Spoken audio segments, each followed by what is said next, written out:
So good afternoon from Vienna. My name is Fariza Mukanova. I'm an Associate Crime Prevention and Criminal Justice Officer at the Chemical, Biological, Radiological and Nuclear Terrorism Prevention Program of the Terrorism Prevention Branch of the United Nations Office on Drugs and Crime.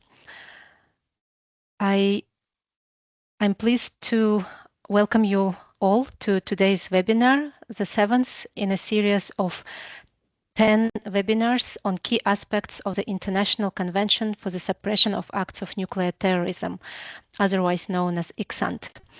I would like to extend UNODC's appreciation to the European Union for enabling this important activity and for sustaining our long-standing efforts to promote ICSANT. ICSANT is the first international legally binding instrument to criminalize illicit use of radioactive sources.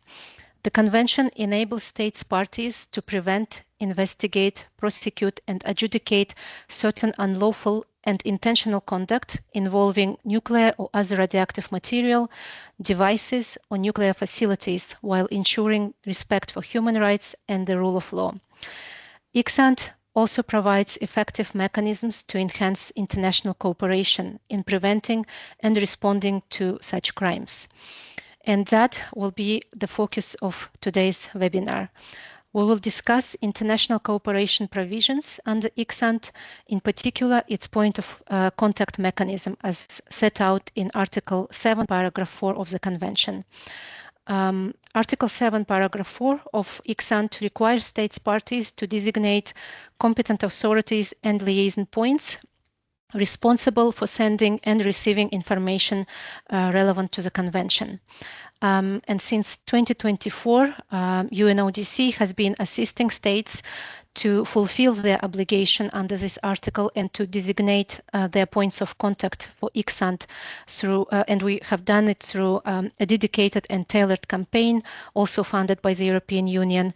And I will share more details and achievements of the campaign later in my presentation.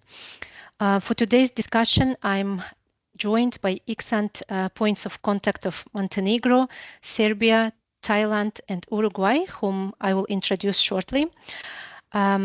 I would like to note for now that as part of our technical assistance to states under complementary initiatives funded by Canada, the European Union, and the United States of America, UNODC raises awareness on the importance of adherence to ICSANT and provides support to build the capacity of relevant stakeholders from states parties to effectively implement the convention. So let me begin by providing a brief introduction to ICSANT. Just give me a second to put up my slides. So this will be an overview of the convention with a focus on its international cooperation provisions. Just a short historical background on ICSANT. Negotiations were called to address gaps in the international legal framework for preventing and responding to acts of nuclear terrorism. ICSANT was elaborated by an ad hoc committee established by the United Nations General Assembly in 1996. The convention was adopted by General Assembly almost a decade later in 2005, and it entered into force in July 2007. The depository of the convention is the United Nations Secretary General, and currently it has 127 states parties. ICSANT, as you may know, is one of the international legal instruments against terrorism, which UNODC is mandated by the UN General Assembly to promote. These instruments follow a similar structure. Specifically, they require states parties to criminalize certain offenses identified in the instruments under their national law.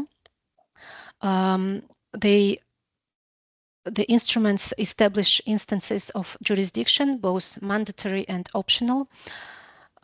They also include an obligation to extradite or prosecute. And these instruments provide legal grounds for international cooperation between states parties for extradition and mutual legal assistance purposes regarding the offenses they establish. In some cases, they also include other forms of cooperation.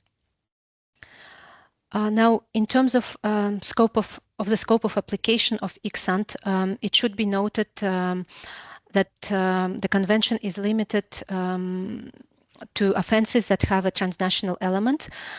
It means that the convention is not applicable with some limited exceptions if the offense is committed within a single state, if the alleged offender and the victims are nationals of that state, if the alleged offender is found in the territory of that state, or if no other states has grounds to exercise jurisdiction. It is also important to emphasize that ICSANT applies only to acts by non-state actors, and Article 4 contains exclusions from its scope of application. It stipulates that activities of armed forces during an armed conflict or activities undertaken by military forces in the exercise of their official duties or use or threat of use of nuclear weapons by states are to be governed by other rules of international law or by disarmament and non-proliferation regimes respectively. So ICSANT only applies to acts committed by non-state actors. What is criminalized under ICSANT? The Article 2 of the Convention requires states parties to criminalize in the national legislation offenses involving radioactive material, radioactive devices, or nuclear facilities, provided that these offenses have been committed unlawfully, that is carried out in the absence of a legitimate justification, and intentionally, that is committed deliberately. These offenses range from illicit possession or use of nuclear or other radioactive material or radioactive devices to damage to nuclear facilities, and it also includes a number of ancillary offenses. It should be also emphasized that for a conduct to qualify as an offense under ICSANT, it needs to be committed with a specific intent. Those include the intent to cause death, serious bodily injury, or substantial damage to property or to the environment. There is also the so-called terrorist intent, that is the intent to compel a natural or legal person, an international organization, or a state to do or refrain from doing an act. Now, another key element of ICSANT is a jurisdictional obligation.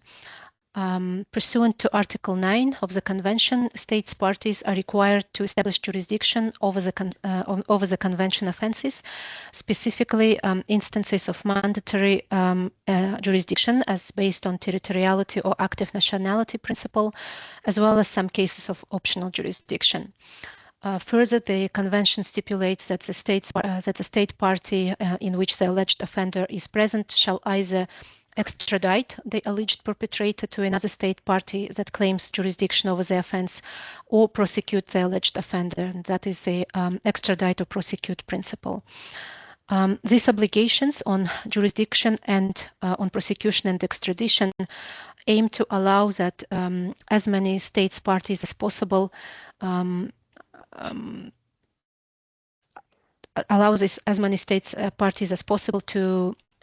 to prosecute the offenses and deny the creation of safe havens for alleged offenders.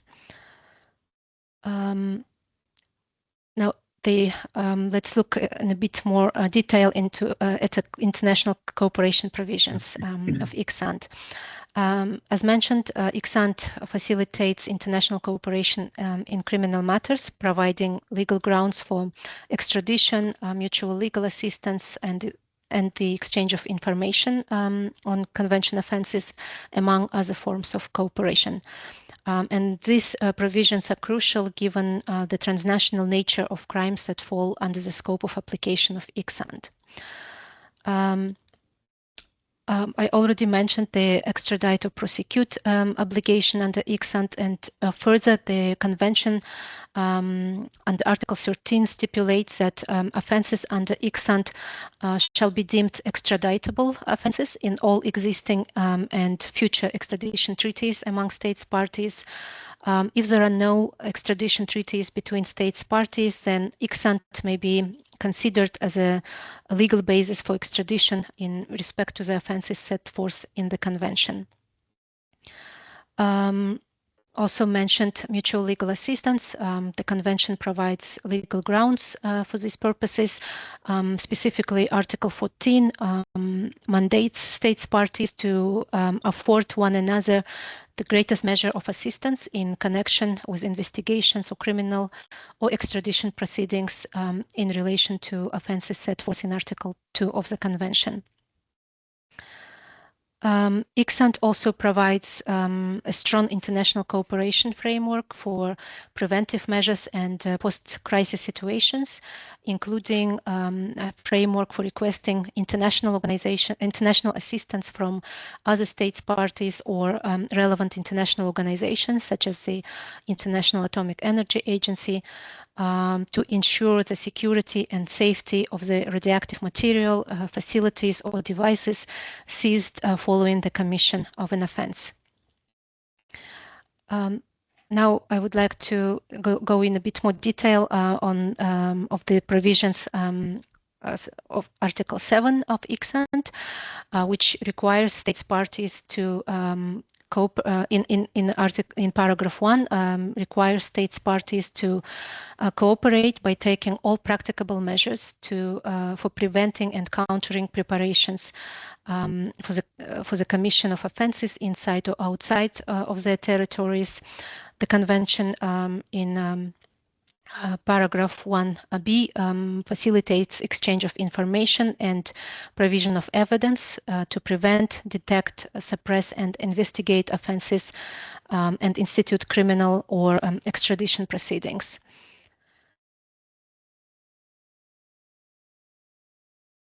Article 7, paragraph 2 of the Convention further stipulates that states parties shall take appropriate measures consistent with their national law to protect the confidentiality of any information which they receive.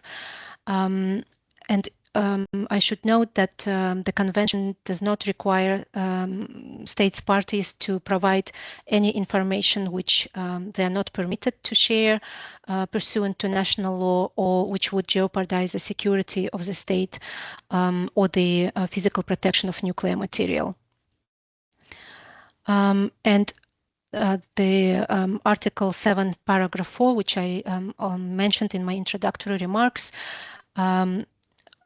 obligates states parties to inform the Secretary General of the United Nations of their competent authorities and liaison points responsible for sending and receiving the information referred to in Article 7, and the Secretary General shall communicate such information to all states parties and the IAEA.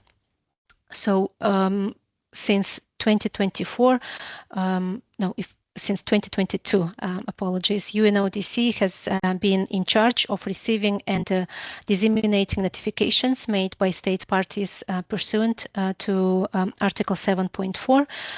We have made these notifications available on the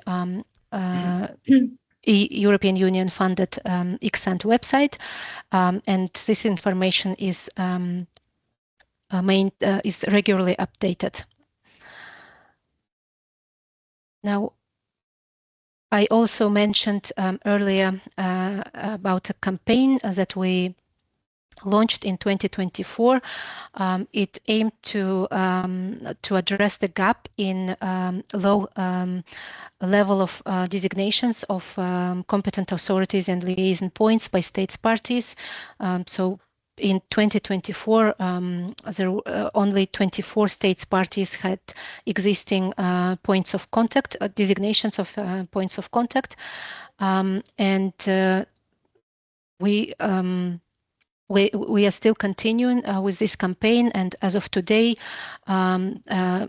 we managed to increase the number of designations of points of contact under ICSANT to 69. So we have 45 new designations received from 2024 to date.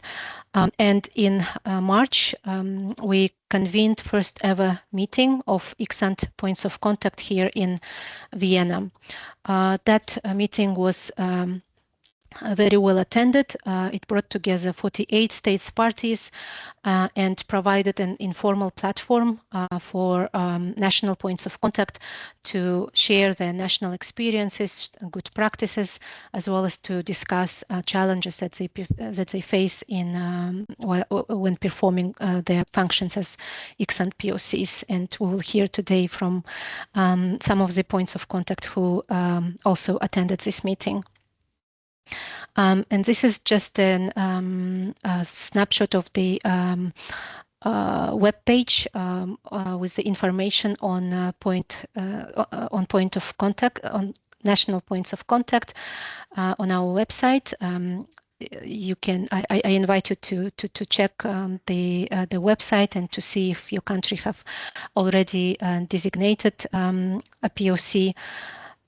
Those with existing designations, the countries are highlighted in blue, meaning that they are hyperlinked. Yes, just briefly, as I mentioned also earlier, UNODC provides technical and legislative assistance to states to join the convention as well as to effectively implement it. We do so through a comprehensive package of assistance that includes, for instance, in relation to countries that are considering adherence, we provide outreach and awareness raising support for policy and decision makers. For states that are already party to the convention, we offer a range of capacity building activities to help enhance their criminal justice and other officials' capacities to effectively put the convention into practice. We do so through mock trials, judicial trainings, tabletop exercises, as well as virtual events as of today, as today's one. We also have a wide variety of capacity building tools and resources available for states, including manuals, e-learning modules, fact sheets, leaflets, and toolkits. And we also provide legislative assistance, and we have related tools at the disposal of states. Legislative assistance aims to help states to bring their counterterrorism legislation in line with the requirements of the convention. So here are some of the materials that I mentioned, and they're all available in all 6 UN official languages. Some of them are available also in several other non-UN non-official languages. I would like just to draw your attention to the most recent resources developed by UNODC to support the convention. We have recently released a set of 4 toolkits on specific aspects of the convention, including on model criminal provisions covering the offenses under ICSANT and the Convention on the Physical Protection of Nuclear Material and its 2005 amendment, a toolkit on synergies among these 3 instruments.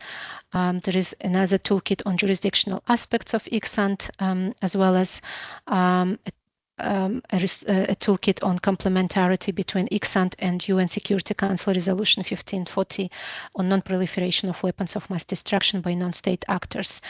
Additionally, we also launched a roadmap for states to become party to convention, which outlines the steps a state might wish to take in order to adhere to this instrument.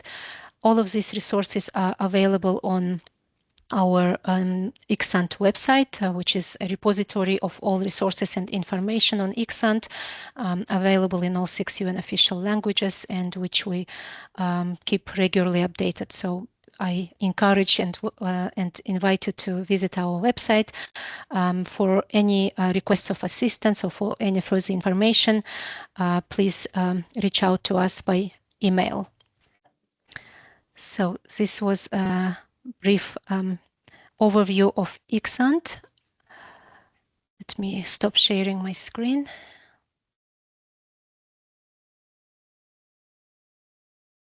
And it once again my pleasure to welcome the speakers of today's webinar who are designated national points of contact for ICSANT.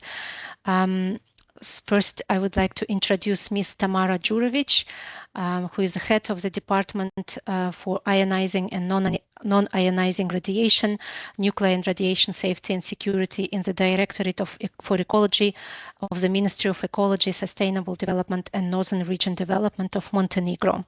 Ms. Djurovic has been working in the ministry for over 19 years, including 15 years at her current position at the Directorate, which is an umbrella institution and regulatory authority for ionizing radiation protection, radiation and nuclear safety and security. Tamara Djurovic has developed several laws, more than 30 regulations, several strategic documents in the area of radiation and nuclear safety and security, including CBRN roadmap for 2020 for the period of 2023 and 2028. Ms. Djurovic works on with relevant national and regional authorities, international entities, as well as academic institutions on technical cooperation programs. She is a co-author and author of more than 15 scientific papers published in renowned journals. She holds bachelor's and master's degrees in physics and is enrolled in PhD in physics at the University of Montenegro. Next, I'm pleased to introduce Ms. Jasmina Milovanovic, Special Advisor for Oversight at the Serbian Radiation and Nuclear Safety and Security Directorate. Ms. Milovanovic has a legal background. She served as a prosecutor advisor in public prosecutions in Belgrade and as an advisor in the public prosecution for organized crime for 14 years, from 2000 to 2014. And in 2014, she joined the Serbian Radiation and Nuclear Safety and Security Directorate. As a senior advisor for oversight, Jasmina ensures review of licenses and authorizations for performing radiation practices and nuclear activities in terms of their compliance with the law and regulations. In addition, as part of a legal experts team, Ms. Milovanovic participates in drafting of regulations and other legal documents. She is a member of the National Operational Headquarters for Coordination and Management of Nuclear and Radiological Accidents. Jasmina has been designated a point of contact for ICSANT in July 2024. I would add, following your very active contribution and participation in UNODC's regional mock trial. Next, I would like to introduce Mr. Chayot Suntrapa, who serves as head of the nuclear licensing group at the Office of Atoms for Peace of Thailand, where he leads Thailand's regulatory oversight of nuclear material, radioactive waste, spent nuclear fuel, and major nuclear and radioactive waste management facilities.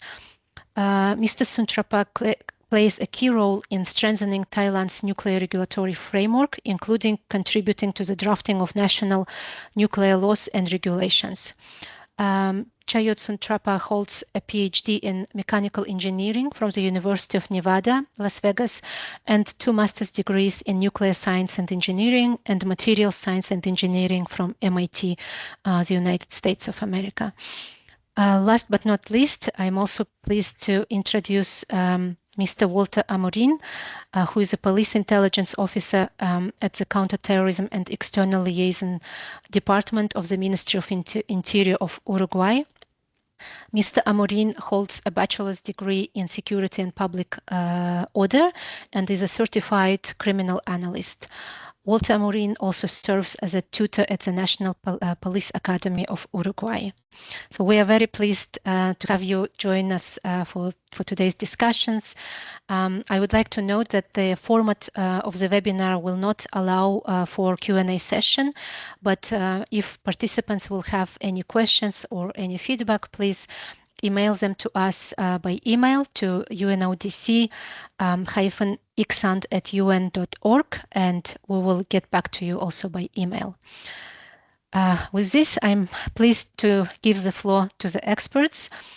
I would like to invite you to discuss and reflect on the national and international dimensions of the ICSANT point of contact function, including your role and responsibilities as an ICSANT POC.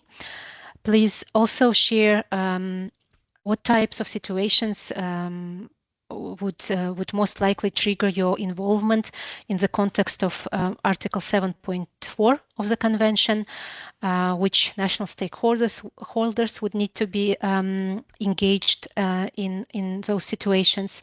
Are these stakeholders aware of your role as an ICSANT POC?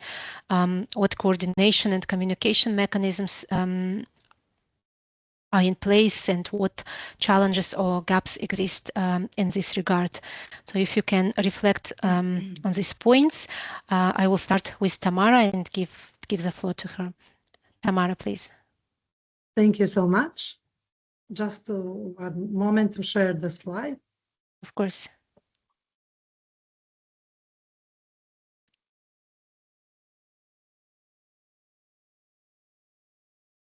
For now, we can see your screen.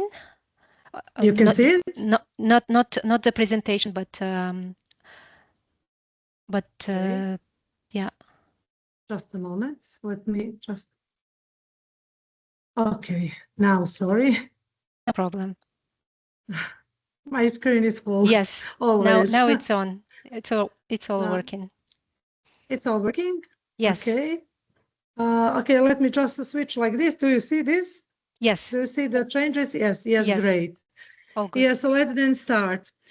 Distinguished colleagues, the FREs, ladies and gentlemen, other colleagues from UNODC, colleagues who are participating online this webinar. It is a great pleasure to take part in this webinar and to share Montenegro's perspective on the role, relevance, coordination, and practical value of the ICSANT point of contact. As you know, Montenegro is non-nuclear country. We do not have nuclear power plants, research reactors, nuclear fuel, or other nuclear installations. However, this does not reduce the importance of strong national framework for radiation and nuclear safety and security. On the contrary, even without a nuclear industry, we use on daily basis radioactive sources in medicine, industry, education, and research, and we manage dissolved radioactive sources and radioactive waste. This means that prevention, preparedness, coordination, and timely exchange of information and response is essential for our nuclear security regime. In this context, the role of the ICSANT point of contact is very important. Regarding what is the link between the national point of contact, I think I see the point of contact as a national link between the international legal obligations under the ICSANT Convention and practical response capacity at national level. Namely, the point of contact is not just a name. The point of contact from the list. The point of contact should be a functional coordination point, able to always receive, transmit, and facilitate relevant information in the timely manner. This role is very important, and if there is suspected and confirmed, for example, acts involving nuclear and other radioactive material, or if there is a need for urgent cooperation with another state party or with international partners. From my point of view, point of contact has several key responsibilities. First, definitely it is to ensure communication. What this includes? It includes communications nationally and with other state parties, with UNODC and other relevant institutions, and which could be involved. Second, what I think is that point of contact should know the national system well enough to identify which authority is competent in specific situations. What does it mean in practice? It means knowing who deals with what, with radiation protection, with security, who deals with emergency response, who has inspection powers, who has law enforcement responsibilities, and who can provide technical assessment, and who can make formal decisions. Thirdly, the point of contact should support preparedness. Even if the point of contact in some countries, yes, in some countries, no, is not the operational responder, in some countries it could be involved. And even if it's not involved, it should understand the national system and obligations for especially communication channels that are very clear and before an incident occurs. And finally, point of contact should contribute to continuity, which means if some institutions change, well, like it was in Montenegro, we often change the name of the institutions when we have the new governments, then people may change positions also, but the function of the point of the contact has to remain active and sustained and reliable, of course. For this reason, I think that full compliance of Article 7.4 means not only designation, but also activation, and for the purpose through the appropriate channels, designation, and sharing the responsibilities and communication among national institutions. For small administrations such as Montenegro, this is especially important because we often have limited human resources and we have small institutions, and maybe in some situation we have that same institution is responsible for safety, for security, etc., which means several responsibilities. Therefore, the designation of the point of contact must be practical, must be realistic, and what is important, it should be supported by clear procedures or strong cooperation among institutions. So everybody in the country should know who is POC, who is point of the contact, and point of contact should know how the system is dealing with. When we have a situation that could activate the point of contact, I would say that there are several scenarios about this. First scenario is the detection of radioactive or nuclear materials outside of the regulatory control. This could happen the border crossings, during transport, in scrap metal, or even in the industrial facilities dealing with the metal or similar, or during routine inspection or monitoring activities. Another possible trigger would be information received from another state party or an international organization, especially concerning a possible threat, attempt illicit trafficking, theft or loss, or unauthorized movement of radioactive material from one country to another. A third situation, which could involve suspicious of acts of credible threat involving radioactive sources, for example, for a threat to use radioactive material, sabotage with this material, or even facility, or an attempt to acquire such material for malicious purposes. My involvement as a point of contact of Montenegro could be triggered also by the need of the exchange information internationally, nationally, internationally, especially where we have the situation of transboundary elements where cooperation of other states and cooperation among the point of contacts of the ICSANT Convention of all countries is relevant and required in that time. What are the stakeholders which are in the country? I already said that the point of contact should know with who is dealing in the country and cooperating. So in Montenegro, a number of stakeholders would need to be engaged. I didn't put them all in the slides, but I would say that it's ministry from which I'm coming, Ministry of Ecology, Sustainable Development and Northern Region Development, which is responsible for policy inspection coordination. Then Environmental Protection Agency, they have regulatory responsibility. They are also regulatory authority, and they are involved includes licensing and responsible for monitoring. The Ministry of Interior, it's essential, particularly because they are responsible for the coordination when we have radiological or nuclear emergencies.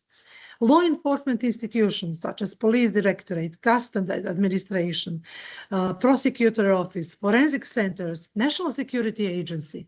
Then we have technical support organizations who are very, very important because they provide one part of the nuclear forensics, measurements, etc. While Forensic Center, which is the second one, it belongs to the police department, police administration. They are responsible for traditional forensics. Health institutions, we cannot forget about health institutions, and of course, licensed users of radioactive sources. So, also, permanent mission of the Ministry of Foreign Affairs. It may be important. Why? Because for the international communication or formal diplomatic channels when they are needed, of course. So the functions of the point of contact, this function requires understanding of the whole national system, understanding of existing of all necessary stakeholders, and it is not enough to know the convention, of course.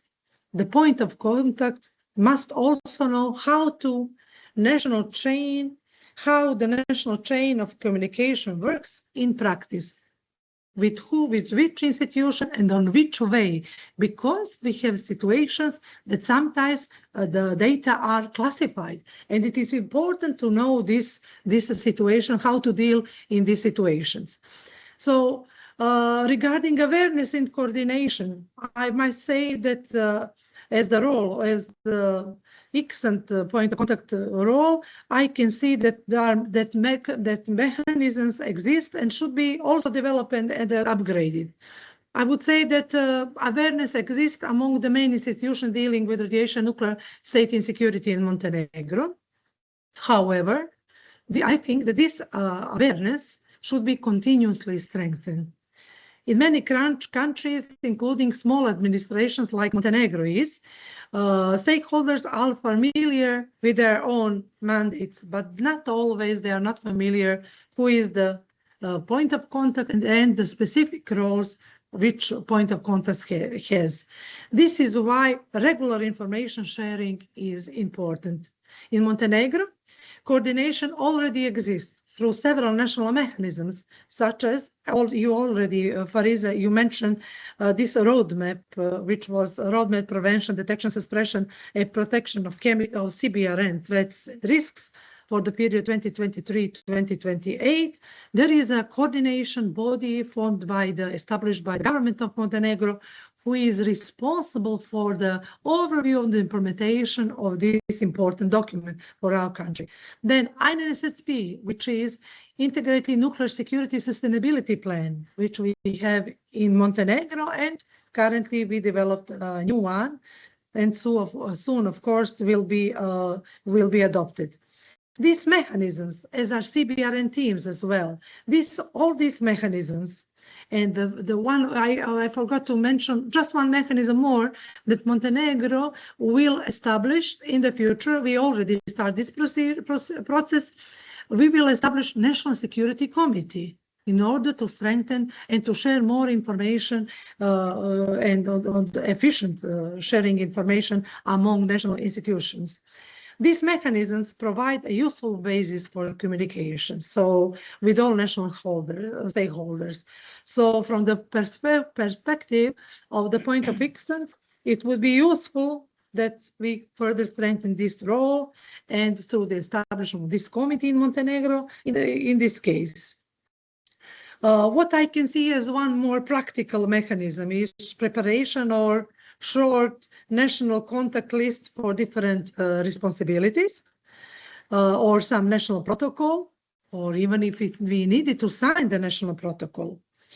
Another useful mechanism would be regular institutional meetings, briefings. It was very useful to be part of the all events which was organized. I am really thankful, grateful and thankful on the behalf of my country, Montenegro, that the UNODC, with support of the European Union, organized very important events.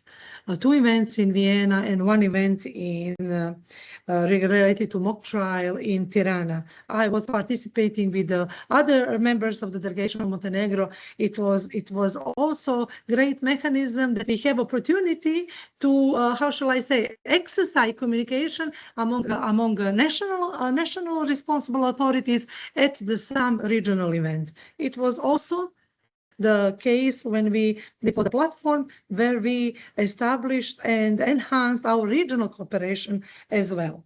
So training and exercise are also very important. So I already mentioned how important they are.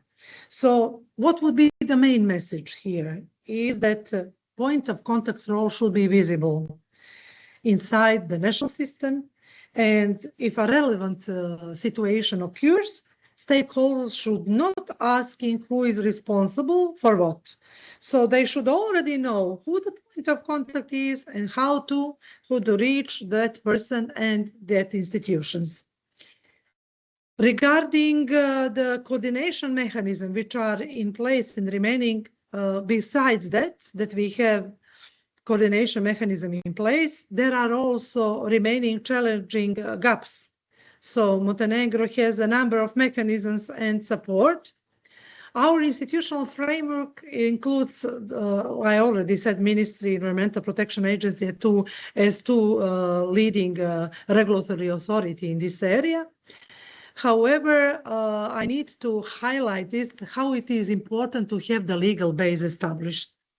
Not only to have criminal code in place, not only to have other legal acts which are relevant for the ICSANT about the mutual international assistance, etc., legal assistance, but also to have in place a nuclear law which covers safety and security.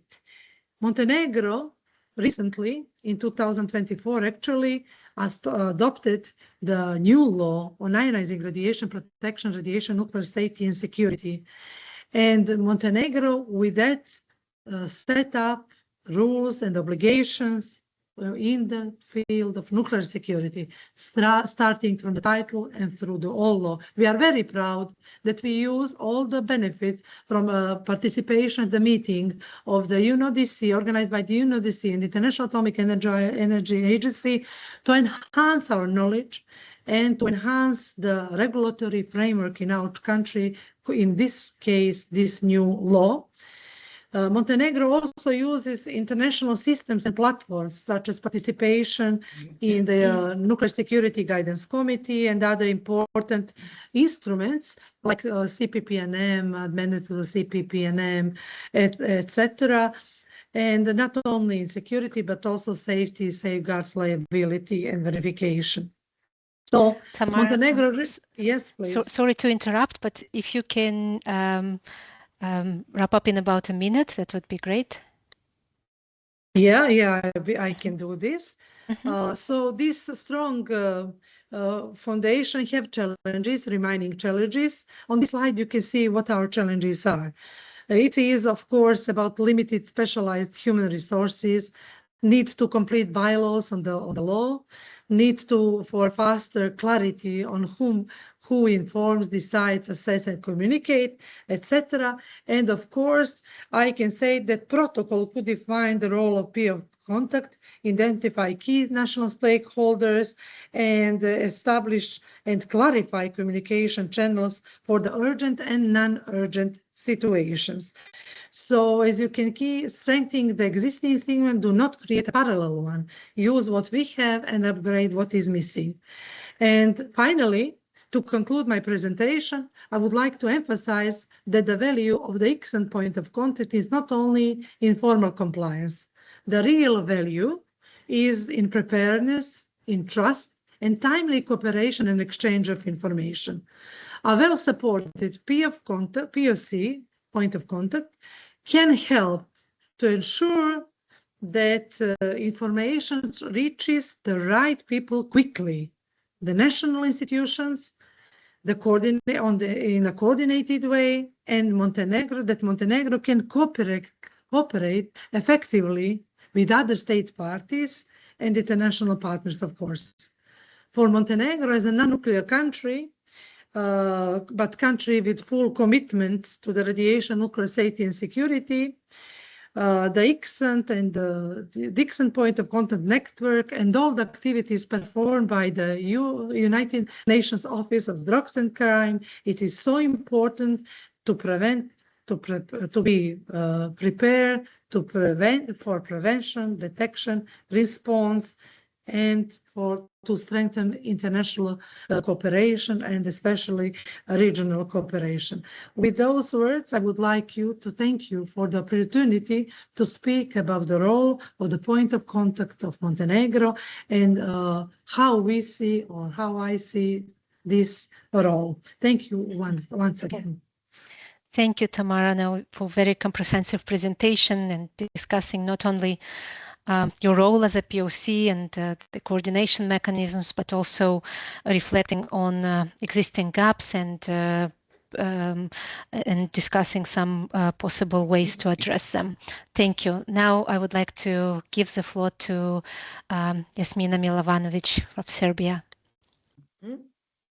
Thank you. Thank you very much, Fariza, for the invitation to participate in the webinar, for kind words for me. And I would like to add also that I have also a master's degree, like also participants. Regarding points of contact role, if we analyze the areas of application of the ICSANT, criminalization, prosecution or extradition, mutual legal assistance in accordance with Article 8 and 18, protection of material and nuclear facilities and international cooperation, assistance and information exchange, points of contact facilitate implementation of the ICSANT Convention and enable cooperation, coordination, and information exchange with other states party and international organization. In accordance with Article 7.1b of the ICSANT, one of the point of contact rule is to inform about committed criminal offense under Article 2, especially notification states that can establish jurisdiction in accordance with Article 9 of the Convention, preparation for the execution and related procedures about investigation, evidence, detention, and the reason for the purpose of criminal proceedings and or extradition, and in accordance with the Article 19 about informing the Secretary General, that is UNODC, about the final outcome of criminal proceedings. Point of contacts can also contribute to the implementation of Article 5 and 8 in line with the Article 18 of the ICSANT Convention, obligation of states party to prescribe criminal offenses under Article 2 and adequate sanction and protection measures for sources, radioactive or nuclear material for the purpose of prevention of criminal offense after the completion of criminal proceedings and returning to the country from which it was unlawfully confiscated.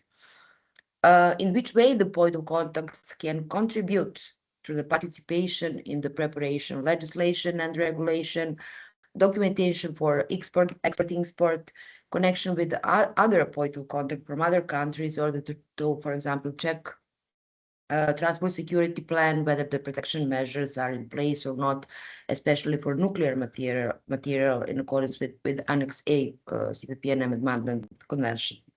Also, in accordance with Article 7.2 of the Convention, point of contacts are also obliged to protect information which are obtained and exchanged with other countries and international organizations. Point of contact has a very important parallel dual activities within the states through the coordination and cooperation with the relevant authorities responsible for security in order to obtain relevant information and raise awareness about the importance of applying the convention, and outside the state through notification and exchange of information with other states and international organizations for the purpose of fulfilling its obligation under Article 7.4. Regarding involvement, trigger involvement point of contact, since Article 7.4 is related to the previous paragraph 1 to 3 regarding obligation of states of point of contact to notify about committed criminal offense, preparation for the execution and related procedures, the investigation, evidence, detention, and reason for the purpose of criminal proceedings or extradition. Such situation trigger involvement points of contact through the cooperation with other competent authorities. So information about the preparation for the execution or the commission of a criminal offense is the beginning in the involvement of points of contact for the purpose of cooperation with other relevant authorities, further notification and protection of attacked or seized material and object. Key national stakeholders, as already Tamara, that should be involved are a regulatory body, license holder, authorized legal entities for radiation protection, police, prosecutors, intelligence service, office of the National Security Council, etc. Regarding awareness of the rule of the point of contact in Serbia is partial.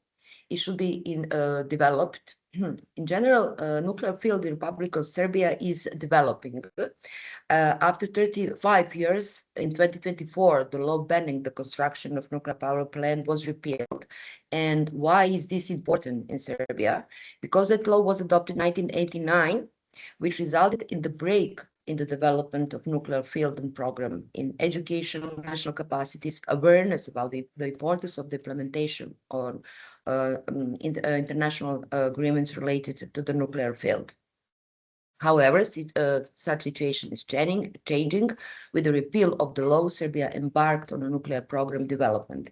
Education and training in nuclear field, development of human resources and national capacities in the nuclear field are one of the key tasks in the future period, which includes raising the awareness of all national stakeholders about the importance of applying relevant convention, as well as the role of the points of contact. In terms of communication with the national stakeholders, lines of communication with authorities responsible for security, such as license holder, border police, customs, are regulated by the law and regulation. And for example, in the case of theft, sabotage, terrorist act, threat, loss of sources, the license holder are obliged to inform the directorate and other competent authority immediately and submit a report on the event, as well as the border police and customs in the case of illegal traffic of radioactive material. Also, I would like to add, in order to create stronger connection with all national stakeholders responsible for security, in January this year, based on the conclusion of the Serbian government, competent authority and point of contact became a part of a national coordination body, part of the national operation headquarters responsible for coordination and management activities in the case of nuclear and radiological accident, including accident caused by malicious act under Article 2 of the ICSANT. Lines of communication with judicial authorities providing criminalization information should be developed, which is a challenge and the priority challenge regarding obtaining criminalization information. Obtaining such information by point of contact can be challenged since these are sensitive information, and point of contact should have access to such information, which can be a problem especially if point of contact doesn't work in such authorities. I already mentioned in the last point of contact meeting, I worked 14 years in prosecutor office, and from my experience, sharing such information with third parties is very difficult because this information is limited by law, consent is necessary on several levels, etc. So, what is the possible solution? Establish lines of communication with the highest level, for example, with the main public prosecutor office or Ministry of Justice, and concluding cooperation agreements. I would like to add, in order to raise the awareness about judicial authorities, about the importance of applying ICSANT, Republic of Serbia Central Authority and point of contact are currently preparing for the organization of a seminar for judicial authorities, courts, and prosecutor in cooperation with and based on the support of UNODC. I have to brag about that, I must say. Regarding conclusion, point of contact has a very important role in strengthening the implementation of ICSANT. The point of contact is not only mechanisms for the exchange information between state party and international organization, although it has very important role in that. The crucial role of point of contact in continuously raise the awareness of all national authorities about the importance of full implementation of ICSANT through the cooperation with them, and the acknowledging regulation that enable the application of ICSANT and improving as much as is possible for the purpose of harmonizing with ICSANT. For my opinion, it's very useful to hold regular point of contact meetings for the purpose of exchange information and for example, annual reporting on fulfilled obligation in accordance with Article 7.4. So, point of contact annual report on fulfilled obligation implementation on ICSANT would be maybe one of the ways to straighten implementation of ICSANT, and on the other hand, through the official letters from UNODC to the government of states party, again, on supporting the rule of the point of contact in fulfilling its obligation, bearing in mind that point of contact meetings are regularly convened for the purpose of exchange experience and presenting the fulfillment of obligation of point of contact. That's all for me. Thank you very much. Great. No, thank you very much, Yasmina, for very insightful remarks, for also highlighting the dual functionality of a POC role, Yes. not only on national level, but also its international level, and also appreciate your suggestions for enhancing the network of POC of points of contact and ICSANT. We will discuss a bit more later after we hear from other colleagues. So with this, I thank you, and I invite to take the floor Mr. Chayot Tsuntrapa from Thailand, please. All right. Thank you so much for inviting me to this webinar. Actually, I think my two colleagues said everything perfectly, and they said them all. But I just would like to add some real case, some real example, because I think the most relevant scenario for Thailand is the detection or intelligence of illicit trafficking of nuclear and radioactive materials through ports, airports, or land borders. Any credible lead involving Thai regulated material or transit routes would trigger rapid information exchange with other POCs. A real-world example is the Ibizawa Yakuza case. I think you can just Google it. In which some nuclear material samples were physically presented in Thailand as part of a transnational trafficking scheme. Those nuclear materials would be used as trading medium or currency, and Thai authorities cooperated with international partners to seize the materials and arrest the suspects. I believe this case illustrates very well and precisely the type of cross-border nuclear material threat that Article 7.4 envisions and underscore the need for rapid structured information exchange. Again, I believe that Thailand maintains a robust interagency coordination framework that supports rapid information exchange in cases relevant to Article 7.4. This framework includes the nuclear regulator, security and intelligence agencies, customs, police, and the Ministry of Foreign Affairs. Our experience in the Yakuza nuclear materials trafficking case in Thailand demonstrated that these channels can function effectively in practice. In addition to operational coordination, Thailand's legal and treaty architecture also strengthens our ability to receive and channel information. Thailand is a state party to the Convention on the Physical Protection of Nuclear Material and its amendment, CPPNM as amended, which already requires close cooperation on nuclear security and incidents. This creates a natural alignment between CPPNM as amended obligations and also ICSANT Article 7.4 information sharing requirements. Besides, Thailand has bilateral mechanisms for criminal cooperation, including the Mutual Legal Assistance Treaties or MLAT with other countries. These treaties are also instrumental in facilitating cooperation during the nuclear material related criminal cases.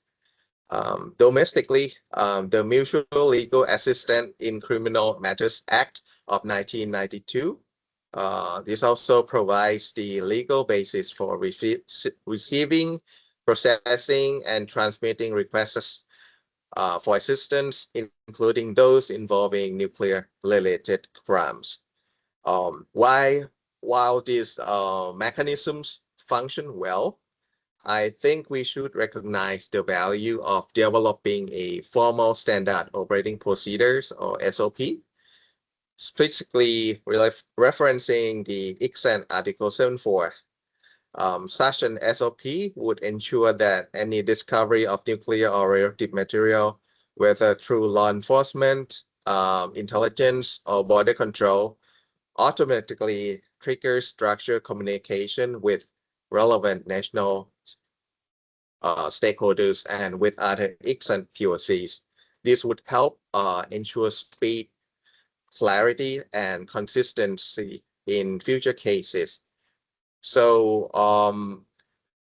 to conclude my information sharing, I think the key takeaway is nuclear trafficking is not theoretical. It is linked to organized crime networks and regional security dynamics. So the effective responses require multi-country cooperation across law enforcement and technical experts. Trust and established networks are essential, as seen in coordinated enforcement actions, like the POC network is one example. So the Ibizawa case provides a clear lesson. Illicit nuclear trafficking networks are transnational by nature, so often link various parts of the world, including Southeast Asia and beyond. To strengthen the ICSANT POC network, we all should ensure that all states designate active and reachable POCs. Also to promote real-time operational cooperation, not just formal exchanges. We can also expand joint exercises and case-based training using real examples. We can also strengthen the nuclear forensic cooperation and evidence sharing mechanisms and leverage UNODC, Interpol, and IAEA platform to facilitate in coordination. So in Thailand, for Thailand, actually, the Ibizawa case clearly demonstrates that nuclear security threats are no longer abstract. They are interconnected with organized crime and regional dynamics. For Thailand, this reinforces the importance of well-functioning ICSANT POCs and capable of coordinating swiftly across agencies and borders. And that's all. Thank you. Thank you very much, Chayot, for your presentation, for sharing this case, which demonstrated how Thailand's coordination mechanisms applied in practice, and also for emphasizing in this regard the importance of multi-agency coordination, not only at the national but also international levels. I thank you, and I would like to invite our fourth speaker, Mr. Walter Amorin, National Point of Contact from Uruguay. Mr. Amorin, please, you have the floor. Thank you, Lisa, for your presentation. Please, my was in English. I will try to be brief in presentation so that my pronunciation doesn't cut your ears. To be honest, this exchange are reaching for the international communication. And regarding to the topics to be discussed, it's important to designate the focal points because they facilitate international information exchange, rescale, and transmit request, notification, and relevant information for foreign counterparts. Operation under ICSANT depend on logging into the contact, support operational operation, facilitates requests for assistance, information sharing, evidence gathering, and coordination during investigation involving their radiological terrorist offense, maintain institutional continuity, and promote implementation of ICSANT. What situation could trade intervention in Uruguay?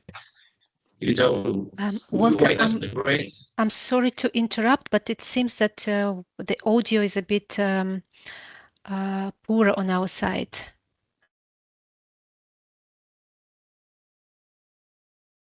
The audio quality. Now you are muted.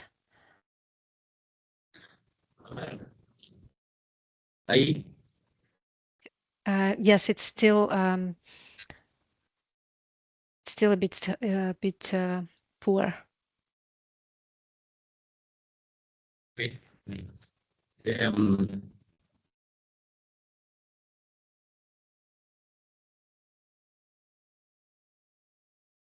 Sorry. It might be due to the connection, but let's continue. I think we can continue.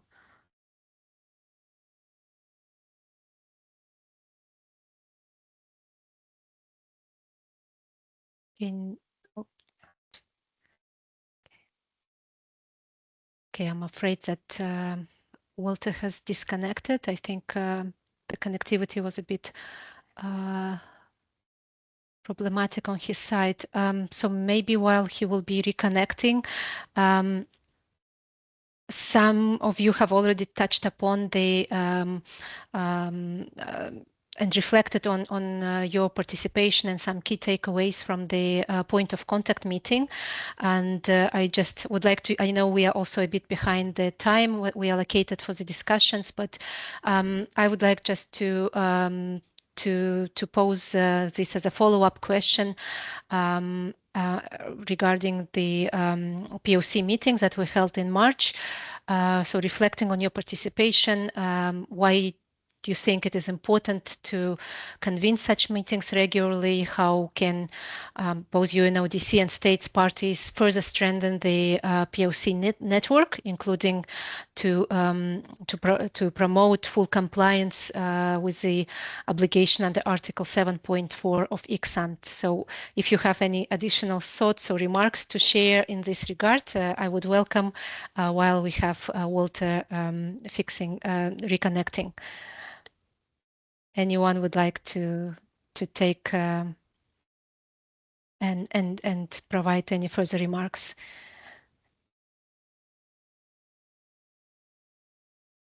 Maybe I can start just shortly. Of course, yes, please, Tamara. That it was a great opportunity that we have this first inaugural meeting of the point of contact of the ICSANT Convention. It is so important to know who is also the point of contact for another states. This meeting was a great platform, not only for learning and to repeat what is the role and for the clarity role of the POC, but also to exchange the experience among us, among many countries and their representative, which means POC of other countries. It was a great opportunity to discuss what we need to improve, what we need at a national level. And I think that all of us come to the consensus that how it is important to have some practical guidance for the point of contact for the better implementation. Having the opportunity to meet, discuss, exchange, and grow on that way. It was a really, really great opportunity for us, who are point of the contacts for the countries. And I think that it is also important that we should have regular meetings for the point of contact ICSANT, because we are living in that kind of situation and time when the moments are changing, situation worldwide is changing. It is so important to be on the track and to be in line with these all developments, technological developments, etc. Because point of contact should know all of this, not only who is involved in what. It should have this wider picture about the technologies and everything in the world, what is going on, the situation, etc. And this bringing us all together for this meeting, it was a really great opportunity to grow. Thank you for that, for organizing it. Thank you, Tamara. Farisa, I would like also to add and agree with the Tamara for everything that is very useful to hold regular point of contact meeting for the purpose of exchanging of experience and as I already said, for the annual reporting on the fulfilled of obligation under Article 7.4. Point of contact annual report on fulfilled obligation would be maybe one of the way to straighten